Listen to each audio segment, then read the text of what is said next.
복지부 장관께 질의하겠습니다. 지난 2019년 그리고 또 올해 추경 후에 올해까지 보면 기초수급자하고 차상위 계층 사회복지시설 거주자에게 연간 18장에서 50장씩 마스크를 지원을 해왔는데요. 네.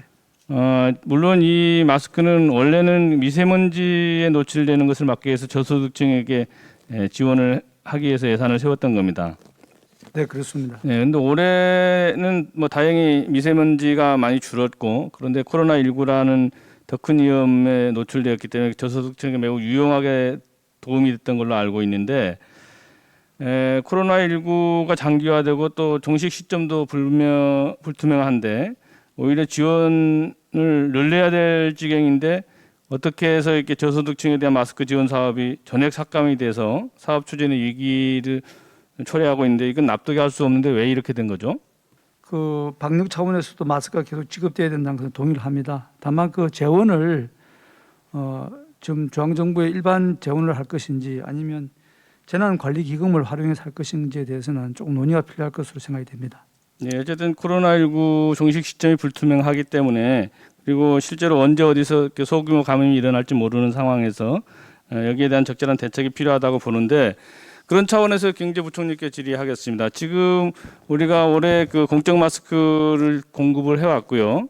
그런 상황에서 이제 그 공적 마스크 제도가 종료돼서 그것을 회수를 하는데 한 4,300만 정도 회수를 하게 됩니다. 이 물량하고 그리고 잘 아시는 것처럼 이제 마스크 생산업체가 1월 달에 137개에서 10월 현재 기준에 한 578개 정도 이렇게 늘어나서 엄청나게 이제 생산 물량이 늘어나게 됐는데 그러다 보니까 이게 마스크 부족 사태에서 마스크 공급 과잉이 일어나서 2차 마스크 대란이 일어날 지경에 이르러 있습니다. 그래서 실제로 이런 중소기업들이 이제 폐업 위기에 몰리는 그런 상황에 도래했기 때문에 이 공적 마스크 회수 분화하고 중소기업체들에서 좀 매입을 해서 적절하게 이게 저소득층에게 공급하는 게 적절하게 대응을 하는 것이 백신에 대한 그리고 코로나19에 대한 적절한 대책이라고 생각하는데 총리님께서는 어떻게 생각하십니까?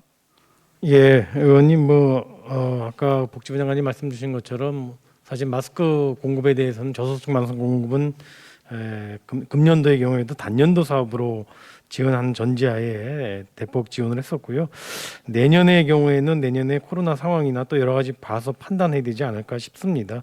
집행부가 정부가 이게 좀 코로나 대응을 하는 것도 그렇고 이 저소득층에게 우리가 공공연하게 마스크가 최고의 백신이라고 얘기하면서 실제로 그런 대책에 좀 미온적인 대책을 하고 있다 이런 것에 대해서 한번 더 깊이 생각해 주시길 당부드리겠습니다. 국토부 장관님께 질의하겠습니다. 스마트 주차 로봇 서비스 지금 저희 부천에서 하고 네네. 있는데 이것을 3기 신도시나 이런 곳에 전면적으로 좀 도입하고 공공용으로도 좀 많이 도입을 해서 실제로 그린 뉴딜에 맞는 스마트 시티를 만드는 데 적절하다고 생각이 되는데 그래서 장관님께서 이 부분을 3기 신도시에 전면적으로 좀 도입을 해서 제로 에너지 시티에도 맞고 또 스마트 그린 시티에도 맞는 주차 로봇을 활용하는 것이 필요하다고 네, 그 의원님께서 말씀하신 그 부천의 주차 로봇을 비롯한 주차 공유 플랫폼 서비스 사업이 우리 스마트 시티 챌린지 사업에서 굉장히 성공적인 사업으로 평가를 받았습니다. 그래서 올해 그 사업을 전국적으로 확산하는 것이 스마트 시티 확산 사업의 그 내역 사업으로 들어가 있습니다. 그래서 그 아까 박홍근 의원님께서 질문해 주셨는데 스마트 시티 사업이 왜 이렇게 많이 늘었느냐 이런 문제 지적들에 대한 답변을 드렸었는데요. 이 사업은 굉장히 스마트 시티 사업으로 성공적인 사업이어서 다른 40여 개 지방자치단체에 확산하는 사업 모델이 되었고 말씀하신 대로 3기 신도시나 이런 신도시 사업에도 적극적으로 반영될 것으로 봅니다. 여가부 실태조사에 보면 가출 청소년 수가 한 27만 명 정도 되는데요. 그 청소년 백서에도 보면 청소년 쉼터에 입소한 청소년들이 한 3만 명 정도 된다고 그래요. 그리고 그런데 비해서 청소년 쉼터는 한 121개에 불과한 실정이라서 실제로 현장에서는 청소년들 다 받을 수도 없고 또 이게 많이 사고치고 위험한 행동을 하는 청소년들은 강제로 퇴소시켜서 실제로 아이들이 갈 데가 없는 그런 행태가 있고 또 입소 자체를 쉼터 입소를 꺼리는 경향으로 나타나고 있고 결국은 이제 청소년들이 거리로 내몰리게 되는데 그렇게 돼서 범죄를 하고 또 성매매에 노출되고 이런 사회 불안 요인으로 작용을 하고 있는 게 현실인데 이 쉼터의 부적응 청소년을 비롯해서 이렇게 공간 마련에 대한 적극적인 개선 대책이 필요하다고 생각하는데 장관님 생각은 어떻습니까? 네, 저 전적으로 동의합니다. 의원님이 아주 정확하게 문제를 제시해 주셨습니다. 그 지하철역 근처 모텔이나 여관 여러 군데에서 지금 가출 폐물 형성해서 살아가고 있는데 현재 지하철역 근처 조금 접근성이 굉장히 쉬운 곳에 여러 그 모텔이나 여관 등을 좀 리모델링해서 청소년 쉼터나 자립지원관으로 활용하는 방안이 필요할 것 같다고 생각합니다. 현재 청소년 쉼터가 18년에 130개에서 지금 2020년에 135개소고 자립지원관도 18년에 4개로 출발해서 20년에 9개소인데 현재 수요에 못 미치고 특히 접근성의 문제 때문에 이렇게 교통의 요지에 접근이 용이한 곳에 이들을 수용할 수 있거나 이들을 공적인 보호 체계로 연계하는 것이 꼭 필요하다고 생각하고 있습니다. 네, 꼭 그렇게 해주시길 당부드리겠습니다. 그리고 이게 제가 이 조사를 하다 보니까 학교 밖 청소년하고 이렇게 지원하는 센터하고 연계가 잘 안 되고 관리가 잘 안 되고 있는 것 같더라고요. 그래서 이게 실제로 국가와 지자체가 좀 적극적으로 개입을 해서 이 지원 기관들이 잘 케어할 수 있도록 그런 것을 해야겠다 이런 생각에서 저도 입법 발의를 해놓고 있는 상태인데 좀 적극적으로 관심 가지고 대책을 마련해 주시길 당부드리겠습니다. 다음은 소방청장님께 질의하겠습니다. 네. 지난 월요일이 소방의 날이었죠. 네. 그 우리 소방대원들에게 최선을 다해서 생명을 구하고 반드시 살아서 돌아오라고 말하고 있습니다. 그런데 돌아온 소방관들이 시달리는 트라우마, 또 우울증, 예상 후 스트레스 장애 (PTSD)라고 하는 스트레스 장애를 갖고 있는데 누가 책임지고 누가 돌보고 있습니까? 이거를?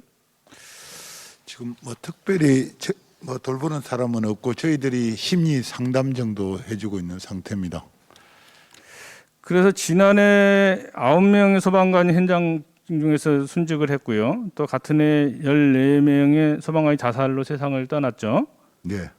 그래서 그런데도 불구하고 소방청에서 지난 3차 추경에 보니까 1억 9천만 원 정도를 상담 및 검사 진료비를 감액해서 소방관들에게 개인 차원의 병원 진료를 자제시켰던 적이 있는데 사실이죠?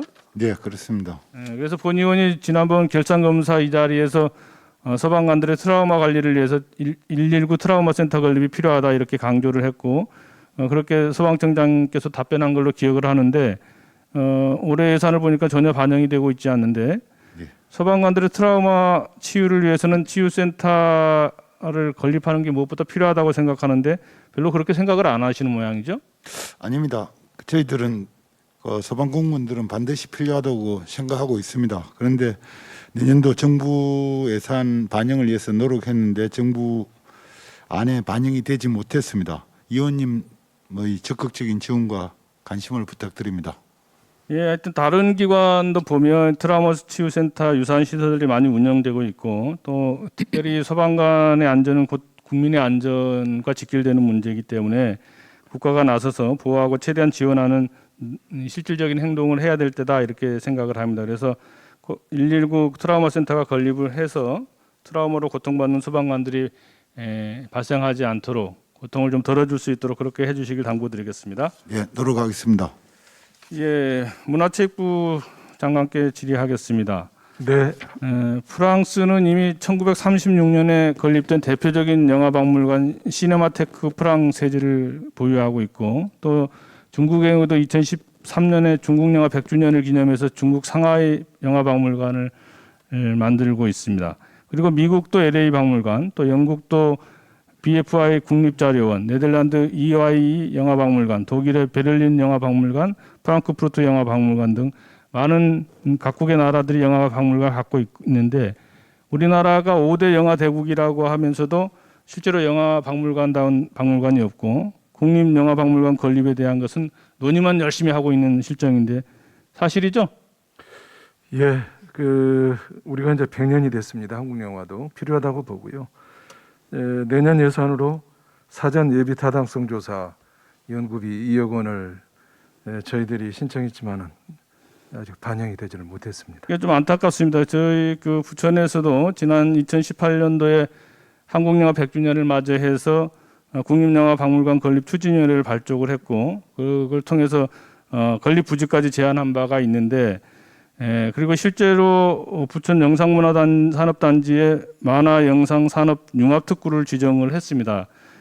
그래서 웹툰 융합센터하고 또 국립영화박물관까지 건립이 되면 영화문화 콘텐츠 산업에 직접적으로 또 시너지 효과가 극대화될 것으로 예상하고 있는데 그래서 장관께서 좀 이 문제를 좀 적극적으로 의견 개진을 해서 기재부하고 잘 상의를 할 필요가 있다고 생각이 되고 그래서 단순히 그것 때문에 예산만 있으면 다 해결된다는 거 생각해도 되는 건가요? 아까 말씀하셨다시피 일단은 사전 예비 타당성 조사가 돼야 될 것 같고요.